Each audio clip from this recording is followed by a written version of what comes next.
If you work with someone else to write a song, and it could be you write the music and someone else writes the words, or you both collaborate in writing the music, but if you work together and you intend to create this single work together, you're both considered to be co-authors of the song, and each of you has an undivided, if there are two of you, has an undivided interest in the entire song. So even if one person contributed 90% and the other person contributed 10%, each person has a complete undivided interest that you share in that song. And under U.S. law, either of you can license the use of that song to anyone else without having to ask the co-author's permission. The sole condition to that is if you've got to pay the other person their share of the royalties, but you don't need the permission to do that. So that's a very important point to keep in mind when you collaborate with other people. A work for hire is a work that is either created by someone as part of their employment, in which case the employer owns the copyright and not the actual creator, or in some cases if someone commissions a work for use in certain kind of works. The Copyright Act lists 9 categories of works that can qualify as a work for hire for commissioned work. A sound recording is not one of them. Was for a time, and that got repealed from the Copyright Act. But it can be a collective work, which is a sort of anthology. It could be a motion picture. So if someone commissions you to write music for a motion picture, let's say, and there's a writing that says this is a work for hire, the person who commissions you is the author and owns the copyright, not you. And you're not a joint author. It's the commissioning party that is the author in that case, if it's a work for hire, not the actual creator. Co-authors can do that, right? So if someone collaborates with you in writing a song, and the arrangement is that you're going to be the sole author, not them, they could assign to you whatever rights they have. But that's got to be in writing. In order for a copyright assignment to be effective, it has got to be in writing, signed by the person who's assigning the copyright. Yeah, with digital technology, one creative tool that is increasingly used by many musicians and recording engineers is sampling. At least sampling really began principally as part of sort of predecessor to hip-hop music. It was really a central part of the cultural aesthetic of hip-hop music.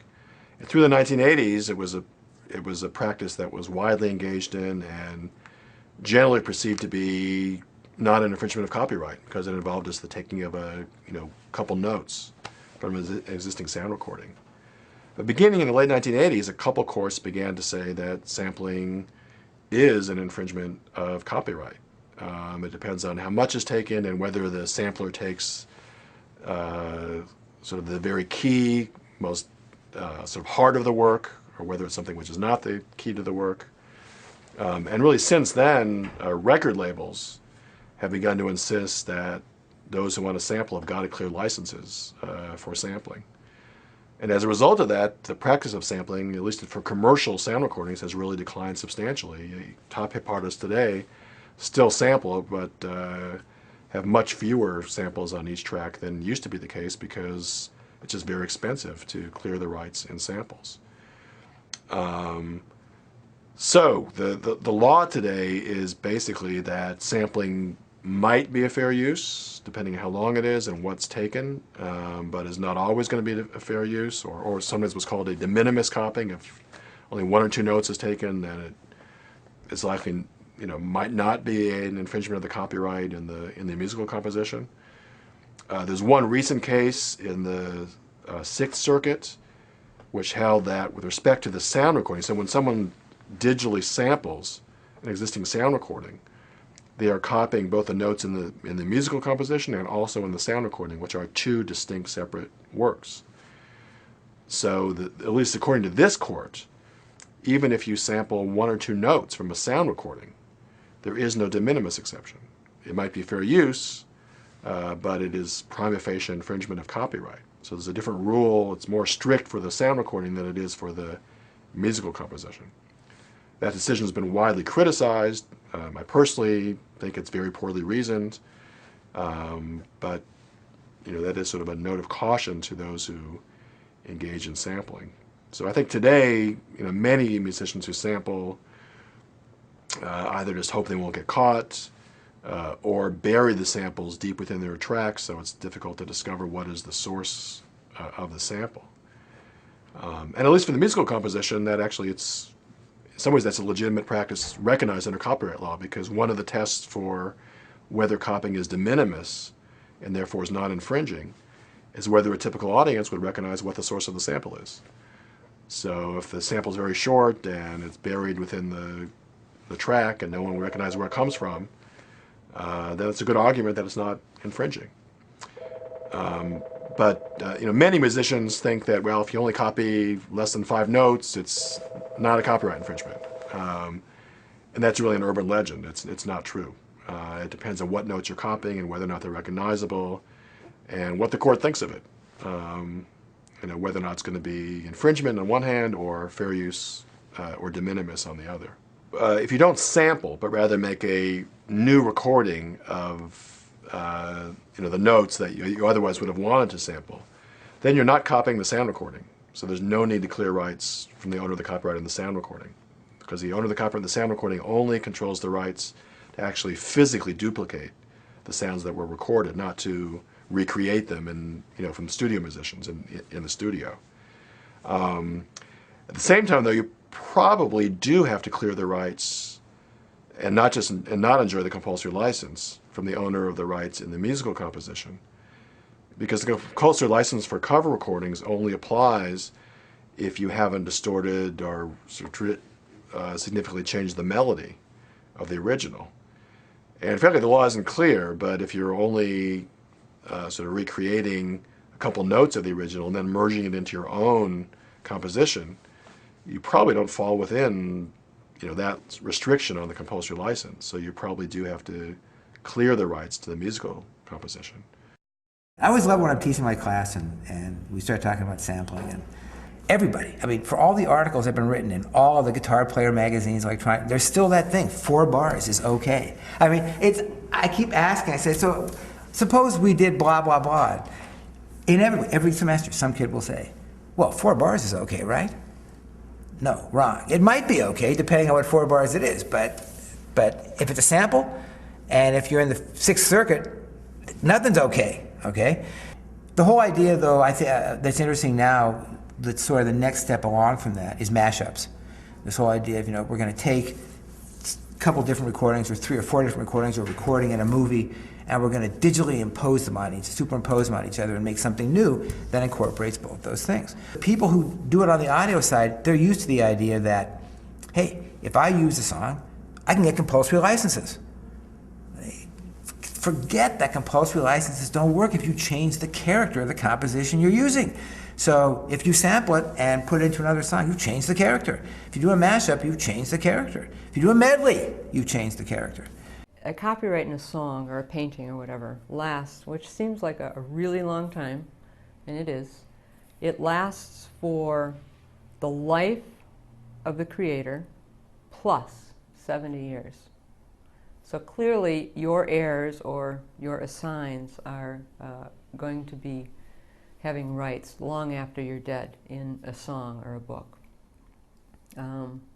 Now, what often happens is early on in one's career, one assigns the copyright to a publisher, a music publisher, a book publisher, just to use 2 examples.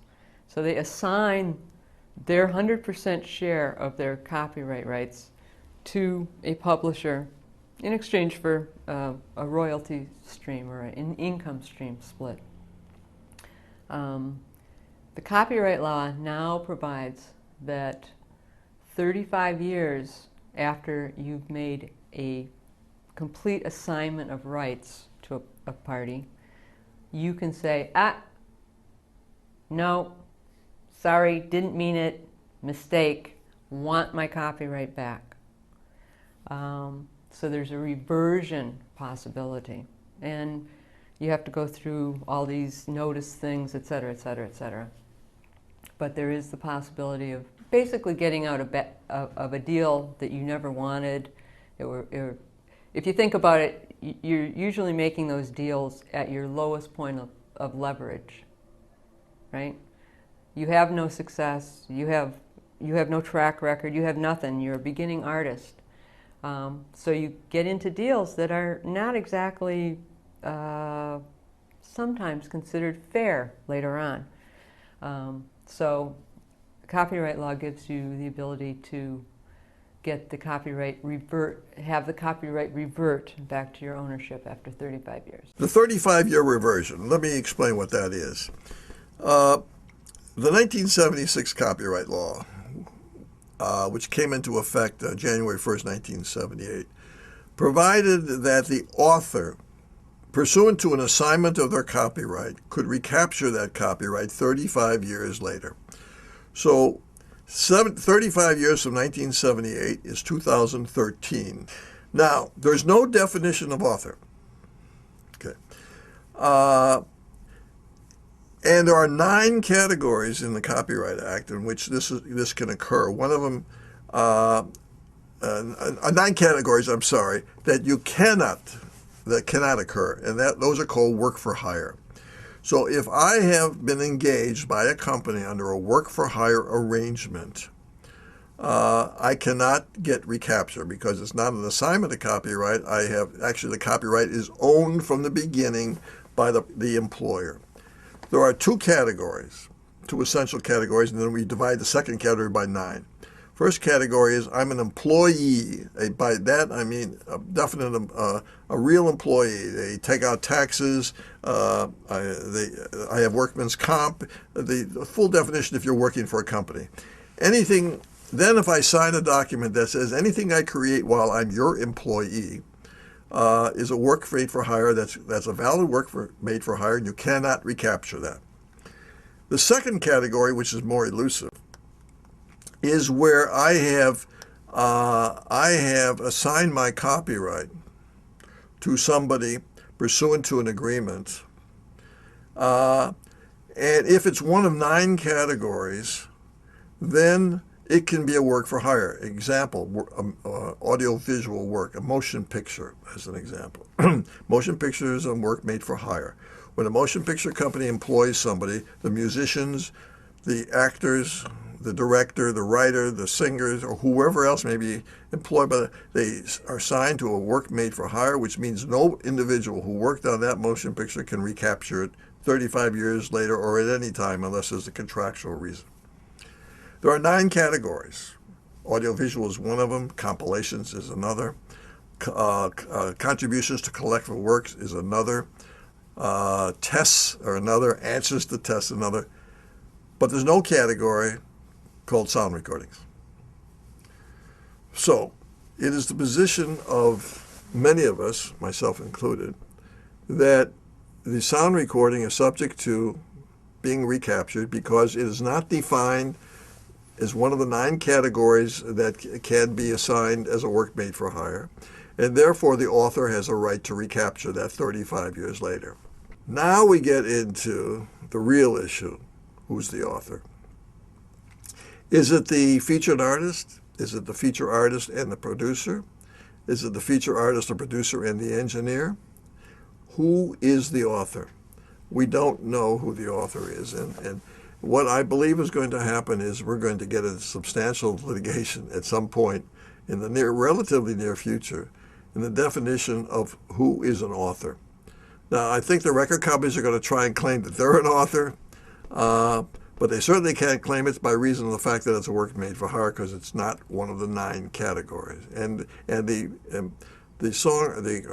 artists who work for record companies in doing a recording contract, that is not an employer situation. So it'll be an interesting battle. My belief is that ultimately the featured artist and possibly the producer along with the feature may be the authors entitled to recapture.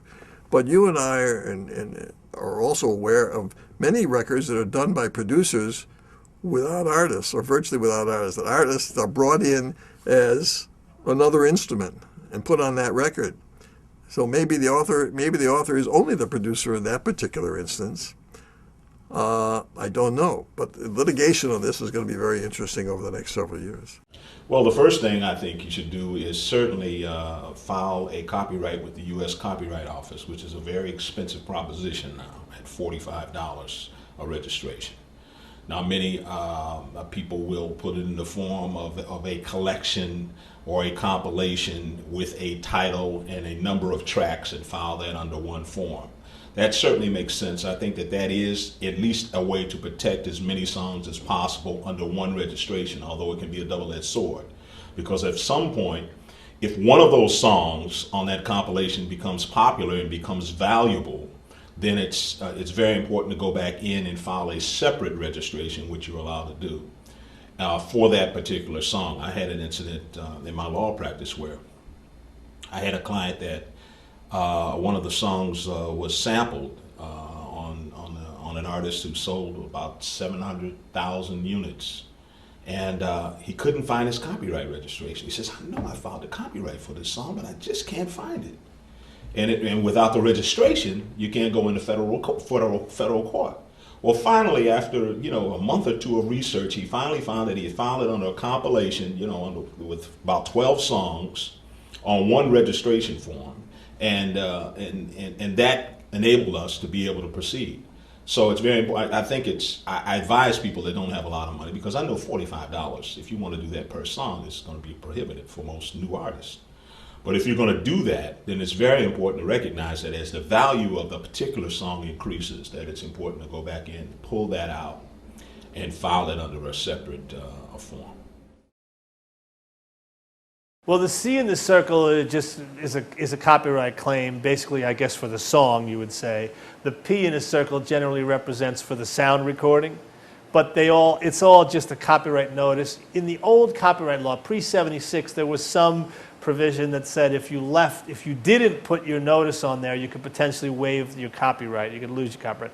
But in the day and age where copies were proliferating, it was difficult. And you had a label and a distributor and all these different people. And if just one of those people messed up, everyone could lose the copyright. It seemed unfair. So eventually, in the 76, so post 78, when the new 76 Copyright Law Act came out, they took that out. So it's a notice provision, C. Usually it's C, meaning copyright notice, or P, name of the owner. So it might be you, Joe Smith, Joe Schmo as a songwriter, or Sony Records as a record label, and then the year of the copyright, which could be 1978, 2007. So that you see in the circle name and the year. But it's not a requirement. But it's a good idea to put it, because in effect, you're putting the world on notice that you have a copyright. I'm fundamentally in favor, pro-copyright. The important thing to remember, though, is that there's no such thing as copyright that has remained fixed and constant over the last 200 years. Instead, it's radically changed as technologies have changed and as the industries have changed. So what I'm in favor of is copyright that, like its history, changes as technologies require a different mix of rights. And so I'm an opponent to copyright built for a different age, right? I don't think copyright built for the analog world makes sense in the digital world. Now, unlike some, my response to that is not to say, therefore, abolish copyright. My response is to say, let's make copyright make sense for the digital world. Well, the obvious one for me is the duration of copyright, which it seems to me has far exceeded any possible rational justification. And it has exceeded it not because people are trying to create more incentives to artists to create, but instead because they're trying to make sure that old creativity doesn't pass into the public domain and they lose the opportunity to profit from it. So that's an obvious one. But the less obvious ones that I think are actually more likely to be changed would be, first of all, to recognize the totally unnecessary regulation of copyright in the context of non-commercial derivative works. So you have an explosion of kids, for example, using the internet to produce all sorts of fantastically creative derivative works. These don't compete with the artist's original work at all. They're demonstrating the creative potential of these kids and the technology, and they're being shared not in a commercial context where people are selling it, but just in the way that you share jokes that you might make up about a television show. There's no reason for copyright to be regulating that. And so one simple change would be to just restrict the derivative rights to commercial derivative rights, not non-commercial derivative rights. Another question to think about is whether it makes sense for copyright to be regulating copies. That sounds a little bit counterintuitive, but for most of the history of copyright in the United States, copyright did not grant copyright owners the exclusive right to copy. It granted copyright owners the exclusive right to do things like distribute their work commercially or engage in commercial derivative rights, but not copy. That was added to the law in 1909. Many think really as a sort of drafting mistake. It wasn't proper to refer to what the law was regulating as regulating copies, but that's what it did. And when it was added, what it basically said was that the law of copyright would expand as the technologies for copying became more pervasive. Now, again, I think until digital technologies came along, that was probably a fine proxy for regulating commercial activity, right? Because the only people who had printing presses were commercial publishers, and so it made sense to regulate commercial publishers in the context of copyright. But now that basically everybody who has a computer constantly engages in copying because there's no way to use creative work on a digital network without producing a copy, then I think it raises the question whether we shouldn't be rethinking the fact that copyright regulates copies. And instead of regulating every copy through copyright, we might think about regulating commercial distribution or commercial exploitation, commercial derivative works. That's the kind of activity that copyright law is properly regulating, rather than just regulating every time somebody wants to make a creative use of somebody else's creativity. Copyright law was originally crafted imagining that there's a relatively small number of creators out there, and to the extent it's expensive to navigate copyright law, record companies and film studios and publishers would be able to bear that expense because it's for small commercial entities. Now the world is such that basically anybody's a creator. Anybody with a computer and access to the internet can begin to create and share their creativity. Pew just released a study that said that 57% of teenagers in the United States had produced and shared content on the internet, right? So it was a huge number of creators. And the problem is that copyright law written for the world of publishers and record labels now applies to the world of creators, as in anybody who has access to the internet.